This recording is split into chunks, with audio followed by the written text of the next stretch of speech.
Hello बच्चों, मैं महेश रामनानी एक बार फिर से स्वागत करता हूं आपका आपके अपने चैनल पे जिसका नाम है डेरिवेशंस ऑफ फिजिक्स। हमने स्टार्ट किया था क्लास 10 का एक चैप्टर। इस चैप्टर का नाम था करंट इलेक्ट्रिसिटी। करंट इलेक्ट्रिसिटी में हमने बहुत सारे टॉपिक्स कंप्लीट कर लिए थे और लास्ट टॉपिक जो हमने कंप्लीट किया था वो क्या था, कॉम्बिनेशन का, जहां पे रेजिस्टर्स जो थे वो सीरीज में भी कनेक्ट थे और पैरेलल में भी कनेक्ट थे। और आज हम करने वाले हैं यहाँ पे एक नया टॉपिक, या हम ये बोलेंगे हमारी बुक का सेकंड लास्ट टॉपिक होगा, जिसका नाम है joules law of heating effect. और इसके बाद जो लास्ट टॉपिक बचेगा वो बचेगा इलेक्ट्रिक पावर। बच्चों, सबसे पहले तो इस लॉ को समझ लेते हैं कि joules law of heating effect क्या होता है। कोई भी करंट एलिमेंट अगर होता है, करंट एलिमेंट बोलने का मतलब कि एक कंडक्टर है, उस कंडक्टर में से क्या फ्लो हो रही है, करंट। तो जो करंट उस कंडक्टर से फ्लो होगी तो रेजिस्टेंस क्या करता है, उसका अपोज करता है। अब जब भी अपोज होगा तो ये अपोज किस फॉर्म में होगा, तो हम ये बोलेंगे कि वहां पे हीट डिसिपेट होगी, मतलब कि हीट फॉर्म होगी। क्या फॉर्म होगी, हीट फॉर्म होगी। और क्यों फॉर्म हो रही है, क्योंकि रेजिस्टेंस जो है करंट का क्या कर रहा है, अपोज। रेजिस्टेंस क्या था, resistance is a property of conductor which opposes current. इसको देखते हैं एक छोटे से डायग्राम से। कंसीडर करते हैं कि ये वो कंडक्टर है जिसका रेजिस्टेंस जो है R है। यहां पे करंट फ्लो हो रही है कितनी, I। तो जूल के अकॉर्डिंग क्या होगा, इसमें हीट डिसिपेट होगी, हीट बनेगी। ठीक है, मतलब हीट क्या होती है, हीट एक टाइप की एनर्जी होती है। तो हम यहां पे बोलेंगे कि इलेक्ट्रिक एनर्जी कन्वर्ट हो रही है किसमें, हीट एनर्जी में या हीट में। और ये हीट कितनी होगी, according to Joule heat is directly proportional to square of current flow through it. इसमें से जो करंट फ्लो हो रही है उसके स्क्वायर के डायरेक्टली प्रोपोर्शनल करेगा। ठीक है, heat is directly proportional to resistance. Resistance जितना ज्यादा होगा हमारी हीट भी उतनी ज्यादा होगी।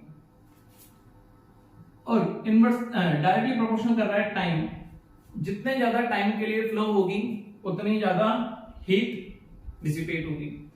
अब बच्चों के दिमाग में एक चीज आती है कि सर एक बार बताओ, आप बोल रहे हो कि रेजिस्टेंस ज्यादा होगा तो हीट भी ज्यादा होगी, तो जब रेजिस्टेंस ज्यादा होगा तब करंट ज्यादा कैसे हो सकती है, ये क्वेश्चन सबके दिमाग में आएगा।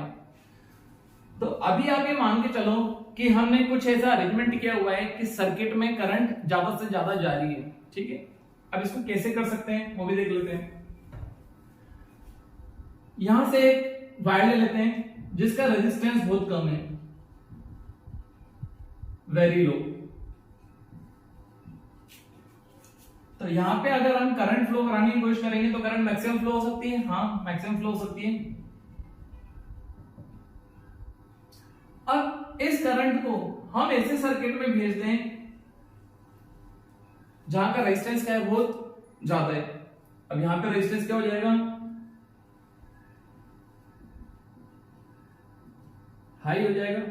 बट अब ये जो करंट आ चुकी है, मैक्सिमम करंट जब आ चुकी है, आई करंट, तो इस आई करंट को यहां पे जाना ही पड़ेगा। रेजिस्टेंस भले ही हाई है लेकिन ये आई करंट तो आ चुकी है ना, तो ये आई करंट अगर आ चुकी है तो इसको सर्किट में जाना पड़ेगा। और सर्किट में अगर जाना पड़ेगा तो यहाँ पे हीट भी क्या होगी, डिसिपेट होगी। ठीक है, अभी हम इसकी एप्लीकेशंस देखेंगे जब joules law of heating effect की, तब इसके बारे में और बात करेंगे। ओके, तो according to Joule's heat dissipate in a conductor is directly proportional to square of current is directly proportional to resistance and proportional to the time for which it flows. जितने टाइम के लिए current flow हो रही है वो time भी matter करेगा। इन तीनों को अगर एक साथ लिखें तो heat is directly proportional to I square R T. Proportion का साइन हटाते हैं तो कांस्टेंट लगता है, और यहां पे कांस्टेंट हम कितना लेंगे, 1। कांस्टेंट सपोज करते हैं k है। What is k, constant of proportionality. Proportionality, और इसकी वैल्यू कितनी होगी, 1 यूनिट। तो हीट आ जाएगी हमारी आई स्क्वायर आर टी। और यही क्या होता है, joules law of heating effect होता है। ठीक है, अब ये जो फॉर्मूला है, ये फॉर्मूला क्या जूल्स ने डायरेक्ट दे दिया होगा, तो यहाँ पे हमको जूल्स लॉ का क्या करना पड़ेगा, ये जो आया है इस लॉ का हमको प्रूफ भी करना पड़ेगा। प्रूफ कैसे करते हैं वो देखो।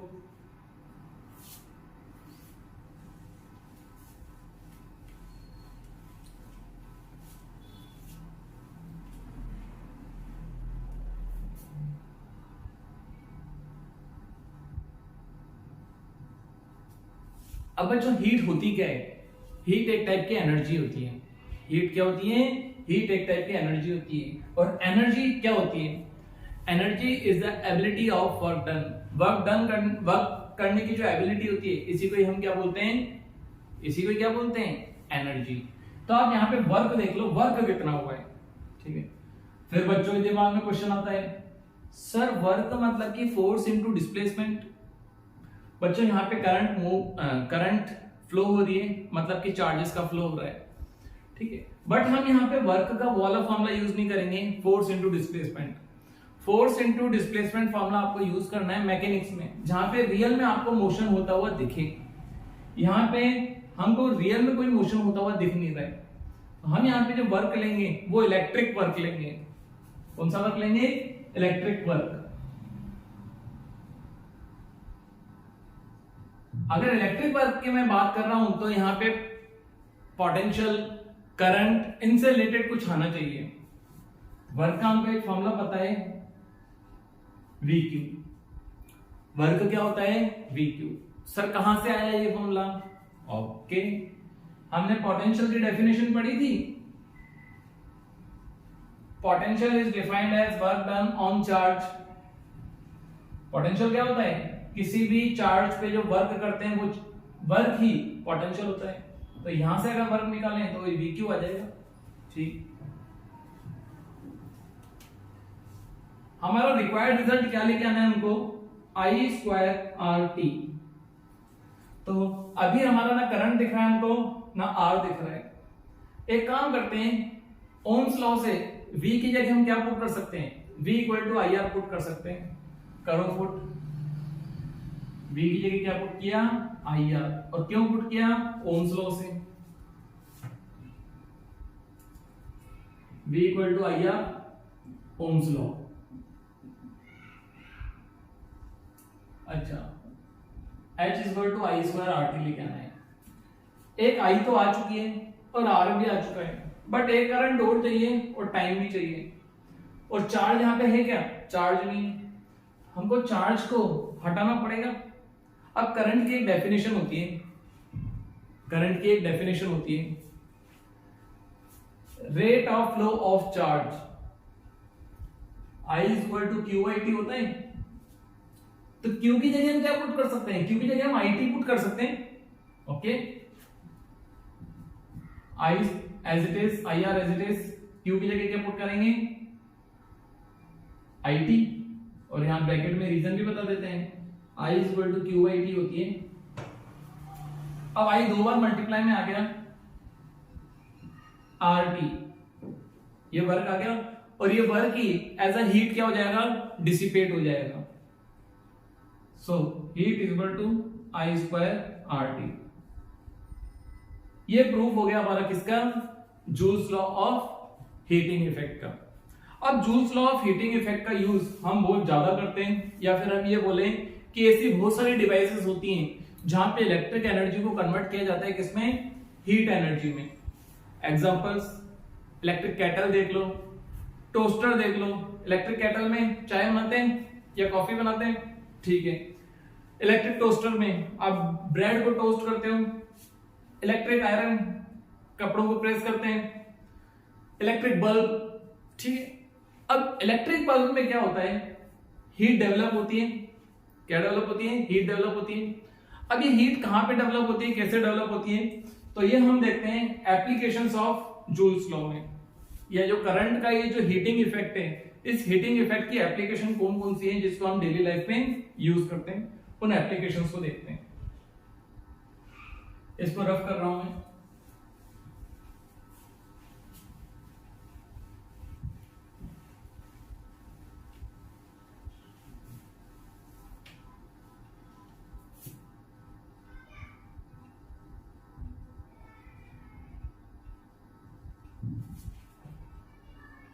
एप्लीकेशंस ऑफ हीटिंग इफेक्ट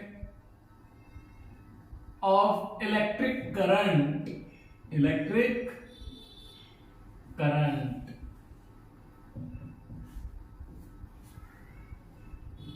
ठीक है बच्चों, हमारे जो सर्किट होते हैं या फिर हम अपने घर की बात करते हैं, हमारे घर में अलग अलग डिवाइसेस लगी हुई है, ठीक है, और अलग अलग डिवाइसेस में क्या फ्लो हो रहा है, करंट फ्लो हो रहा है। तो करंट जब इन डिवाइसेस में जाता होगा, इन डिवाइसेस का कुछ ना कुछ रेजिस्टेंस भी होता होगा। अब रेजिस्टेंस अगर कम होता होगा तो करंट ज्यादा फ्लो होती होगी, करंट का क्या हो रहा है, स्क्वायर। तो क्या है, इन डिवाइसेस में हीट डेवलप होती होगी, हाँ हीट डेवलप होती होगी। अब इन डिवाइसेस में अगर बहुत ज्यादा हीट डेवलप हो जाएगी, मतलब कि करंट अगर बहुत ज्यादा हो जाएगी तो बहुत ज्यादा हीट डेवलप होगी, और हीट अगर डेवलप होगी तो हमारी डिवाइसेस क्या हो सकती है, खराब भी हो सकती है। डिवाइसेस क्या हो सकती है, एक मिनट रुको, हाँ, तो हमारी डिवाइसेस क्या हो सकती हैं, खराब हो सकती हैं। अब इन डिवाइसेस को बचाने के लिए हम क्या काम करेंगे, हम यहाँ पे यूज करेंगे फ्यूज का। किसका यूज करेंगे, फ्यूज का। क्यों यूज करेंगे, टू प्रोटेक्ट डिवाइसेस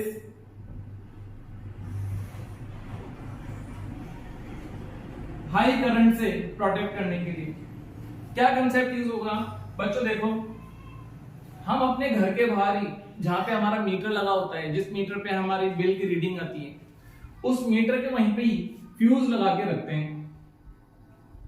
अब इस फ्यूज में क्या होता है, दो ऐसे टर्मिनल होते हैं, और इन टर्मिनल्स के बीच में वायर लगाई जाती है, ये वायर लगाई जाती है।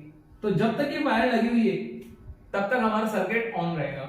अब करंट जब आती है बाहर से तो इस फ्यूज में से होती हुई आती है, पर ये हमारी डिवाइसेस में स्टेप से जा रही है। करंट को पहले कहां से पास होना पड़ेगा, यहां से पास होना पड़ेगा। अब जब करंट ज्यादा आएगी तो सबसे पहले तो करंट यहां से ज्यादा फ्लो होगी, सबसे पहले करंट यहां से ज्यादा फ्लो होगी। तो ज्यादा करंट जब यहां पे आ जाएगी तो ये जो एलिमेंट है ये बहुत ज्यादा क्या हो जाएगा, गर्म हो जाएगा, और गर्म होकर के क्या हो जाएगा, ब्रेक हो जाएगा। और ये अगर ब्रेक हो जाएगा तो सर्किट को हम क्या बोलेंगे, ओपन सर्किट है क्लोज सर्किट, ओपन सर्किट। ये सर्किट ब्रेक हो गया।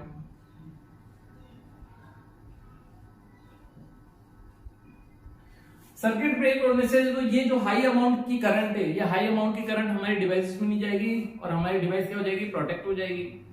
तो सर कुछ डिवाइसेस तो ऐसी होती हैं जिनको कम करंट चाहिए होती हैं, कुछ डिवाइसेस ऐसी होती हैं जिनको ज्यादा करंट चाहिए होती है। तो हम डिवाइसेस में भी फ्यूज का यूज कर सकते हैं। डोमेस्टिक सप्लाई में हम जो फ्यूज यूज करते हैं उन फ्यूज की रेंज हो सकती है 1 एम्पियर, 2 एम्पियर, 3 एम्पियर। ये डाटा याद रखना बच्चों, 1 एम्पियर, 2 एम्पियर, 3 एम्पियर, 5 एम्पियर और 10 एम्पियर। ये अलग अलग फ्यूजेस जो होते हैं वो डिवाइसेस में यूज हो सकते हैं। इलेक्ट्रिक आयरन की अगर मैं बात करूं तो इसकी जो रेटिंग होती है, हालांकि मैंने अभी आपको पावर के बारे में नहीं बताया, बट आप ये मान लो कि इलेक्ट्रिक आयरन जो है इसकी रेटेड पावर होती है 1000 वॉट, ठीक है। ये क्या है बाद में बात करेंगे, बस अभी आपको बता देता हूं। और पोटेंशियल कितना चाहिए इसको, 220 वोल्ट। 1000 वॉट की पावर लेके, मतलब 220 वोल्ट का पोटेंशियल अगर लेगा और इतनी पावर ये दे सकता है मैक्सिमम, तो इतनी पावर देने के लिए करंट भी फ्लो होनी चाहिए। तो यहां पे जो करंट फ्लो होती है या हो सकती है वो 4.54 एम्पियर तक की हो सकती है, ठीक है। और इससे ज्यादा अगर करंट जाएगी तो हमारी डिवाइस को क्या कर सकती है, डैमेज कर सकती है, नुकसान कर सकती है। तो हम यहाँ पे क्या करते हैं, आयरन में एक फ्यूज यूज करते हैं जिसकी रेटिंग जो होती है वो 5 एम्पियर होती है। मतलब वो 5 एम्पियर से कम तक की करंट जो है उसको इजीली अलाउ करेगा, और उससे ज्यादा की करंट जैसी आ जाएगी ये फ्यूज जो है वो सर्किट को क्या कर देगा, ओपन कर देगा। सर्किट को ओपन कर देगा तो इलेक्ट्रिक आयरन में ज्यादा करंट जा ही नहीं पाएगी, ठीक है। एक तो एप्लीकेशन ये हो गई इसकी, क्या, फ्यूज। समझ में आया। फ्यूज क्या होता है, एक टाइप का सर्किट ब्रेकर होता है। क्या काम करता है ये, हाई अमाउंट के करंट जब सर्किट में आती है तो सर्किट को क्या कर देता है, ब्रेक कर देता है। कैसे ब्रेक करता है? हाई अमाउंट की करंट यहां से फ्लो होती है, जब फ्लो होती है तो ये हीटिंग एलिमेंट गर्म हो जाता है और गर्म होकर के सर्किट को क्या कर देता है, ब्रेक कर देता है। बट ये जो फ्यूज है ये पहले के टाइम पे ज्यादा यूज होते थे, ठीक है। आज के टाइम पे टेक्नोलॉजी चेंज हो चुकी है और आज के टाइम पे हम जो यूज करते हैं उसको बोलते हैं MCB, मिनिएचर सर्किट ब्रेकर। मतलब ये क्या होता है बच्चों, इसमें क्या होता था कि जब ये फ्यूज टूट जाता था, करंट जो आती थी बहुत लंबे टाइम के लिए ज्यादा नहीं आती है, बहुत कम टाइम के लिए आती है। तो जब ज्यादा करंट आती है तो ये ब्रेक हो जाता है। अब इसको वापस ठीक भी तो करना पड़ेगा, क्यों? क्योंकि जब तक ये ठीक नहीं होगा तब तक हमारे घर पे करंट आएगी नहीं। तो क्या करना पड़ता था, इसको निकालना पड़ता था और इसके बीच में वापस कॉपर की वायर लगानी पड़ती थी, ठीक है। तो बार-बार ये खोलना, इलेक्ट्रिक डिवाइसेस में हाथ डालना अपने आप में एक टाइप का रिस्क है। इस रिस्क से बचने के लिए मॉडर्न टेक्नोलॉजी आई और इस टेक्नोलॉजी में हम किसका यूज करते हैं, MCB का, मिनिएचर सर्किट ब्रेकर। इसमें क्या होते हैं, स्विचेस होते हैं। जब हाई करंट आती है तो यहाँ पे ऑटोमेटिकली स्विचेस जो हैं वो नीचे गिर जाते हैं, ठीक है। और सर्किट नीचे होकर के, मतलब वो जो स्विचेस होते हैं वो स्विचेस नीचे गिर जाते हैं। स्विचेस नीचे करने के बाद सर्किट को ओपन कर देते हैं। फिर जिस भी रूम की लाइट बंद हुई होती है हम उसको मीटर में जाके देखते हैं, हाँ भाई ये वाली लाइट बंद हो गई, और उस स्विच को वापस से उठा लेते हैं। इस टाइप से मिनिएचर सर्किट ब्रेकर में हमको बार बार वायरिंग चेंज नहीं करनी पड़ती है, ऑटोमेटिकली बस स्विच गिर जाता है, उस स्विच को उठाना पड़ता है और हमारा सर्किट जो है वापस क्लोज हो जाता है और करंट की सप्लाई कंटिन्यूअस बनी रहती है। और दूसरी एप्लीकेशन, बल्ब की बात करते हैं।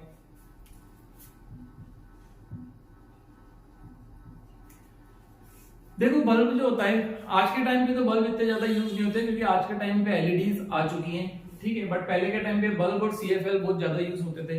इन बल्ब में क्या होता था, इस टाइप से दो टर्मिनल होते थे और इन दो टर्मिनल के बीच में एक वायर लगा देते थे। इस वायर का रेजिस्टेंस बहुत हाई होता था।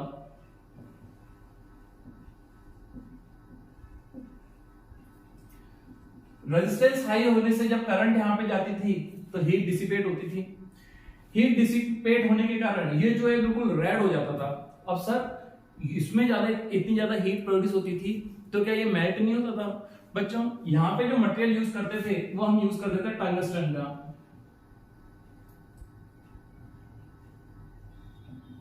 टंगस्टन का जिसका मेल्टिंग पॉइंट जो है वो लगभग 3300 डिग्री सेंटीग्रेड के आसपास होता था। तो इतना ज्यादा टेम्परेचर ये सहन कर जाता था। अब इतने टेम्परेचर होने पे बिल्कुल कैसा हो जाता था, रेड कलर का हो जाता था।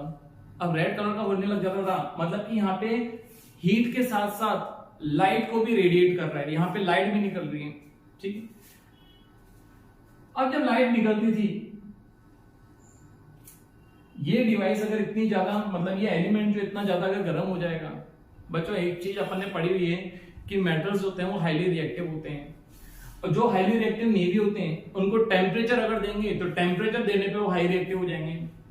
तो ये फिलामेंट यहाँ पे ऑक्सीजन जो प्रेजेंट होगी उस ऑक्सीजन के साथ रिएक्शन भी कर सकता है और ऑक्सीजन के साथ रिएक्ट करके ये ऑक्सीडाइज हो जाएगा और क्या हो जाएगा, खराब हो जाएगा। तो इसको प्रोटेक्ट करने के लिए यहाँ पे कुछ इनर्ट गैसेस यूज होती थी। इनर्ट गैसेस बोलने का मतलब नॉन रिएक्टिव गैसेस, ऐसी गैसेस जो कि किसी के साथ रिएक्ट नहीं करती हैं। तो यहाँ पे ऑर्गन या फिर नाइट्रोजन गैस को फिल किया जाता था।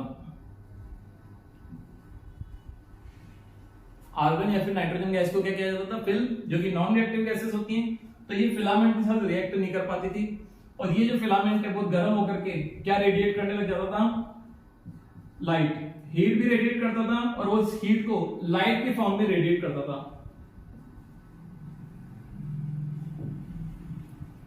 ठीक है। आप जितनी भी डिवाइसेस देख रहे हो वहां पे अगर आपको लाइट दिख रही है, दैट मींस वहां पे लाइट रेडिएट हो रही है या फिर हीट रेडिएट हो रही है। अब कुछ लाइट ऐसी होती हैं जो कि विजिबल होती हैं, जैसे कि हम जो लाइट देख रहे हैं वो विजिबल लाइट है, और कुछ ऐसी लाइटें होती हैं जो कि विजिबल नहीं होती हैं, ठीक है। वहां पे भी रेडिएशन हो रहा है लेकिन सारा रेडिएशन हमको दिखे इसकी कोई गारंटी नहीं है। ठीक, तो इसमें भी किसका कंसेप्ट यूज होता था, heating effect of electric current का। इलेक्ट्रिक आयरन की बात करें,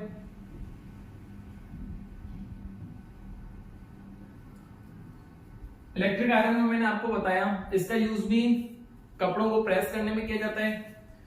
क्या कंसेप्ट होता है, यहाँ पे भी अलग अलग टाइप से क्या होती है, इस टाइप से वाइंडिंग्स होती हैं, मतलब कॉइल्स होते हैं जिसमें बहुत सारे टर्न्स होते हैं।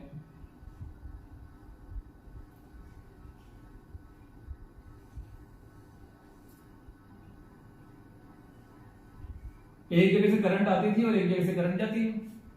अब जब इसमें करंट जाती है तो इसका रेजिस्टेंस बहुत ज्यादा है। यहां पे तो देखो हमने रेजिस्टेंस कम दिया हुआ है, ये पावर कॉर्ड लगी हुई है, पावर कॉर्ड लगी हुई है, इसका रेजिस्टेंस यहाँ पे कम होता है, तो यहां से करंट मैक्सिमम जाती है। बट अंदर जाकर के इसको रेजिस्टेंस क्या मिलता है, बहुत ज्यादा रेजिस्टेंस आने के कारण यहाँ पे हीट भी क्या प्रोड्यूस होती है, बहुत ज्यादा। आपका ये क्वेश्चन आ सकता है कि जितनी भी हीटिंग डिवाइस होती हैं इनकी पावर कॉर्ड जो होती हैं इनका रेजिस्टेंस लो होता है, इनका रेजिस्टेंस क्या होता है, लो, बट यहाँ पे रेजिस्टेंस क्या होता है, हाई। तो ऐसा क्यों रखा जाता है ये आप बता देना। रेजिस्टेंस यहाँ पे कम इसलिए रखा जाता है ताकि मैक्सिमम करंट एंटर कर सके, और अंदर मैक्सिमम रेजिस्टेंस इसलिए होता है ताकि ज्यादा से ज्यादा हीट डेवलप हो सके या फिर डिसिपेट हो सके, और इसका यूज करके हम कपड़ों को प्रेस कर लेते थे। ठीक है, तो ये कुछ आपके एप्लीकेशन हैं जो कि heating effect of electric current से रिलेटेड थी। आई होप आपको ये टॉपिक समझ में आया होगा। सिंपल सा याद रखना है, किसी भी कंडक्टर से अगर हीट फ्लो हो तो क्या प्रोड्यूस होगी, हीट प्रोड्यूस होगी, और ये हीट होगी कितनी, I स्क्वायर RT के बराबर। आप करंट मैक्सिमम रखो, रेजिस्टेंस मैक्सिमम रखो, टाइम मैक्सिमम रखो, तो आपकी खुद ही हीट क्या प्रोड्यूस हो जाएगी, ज्यादा। ठीक है, आज की क्लास को हम यहीं पे एंड करते हैं। मिलते हैं आपसे नेक्स्ट लेक्चर में एक नए टॉपिक के साथ, और इस नए टॉपिक का नाम होगा इलेक्ट्रिक पावर। ठीक है, सी यू, थैंक यू, बाय।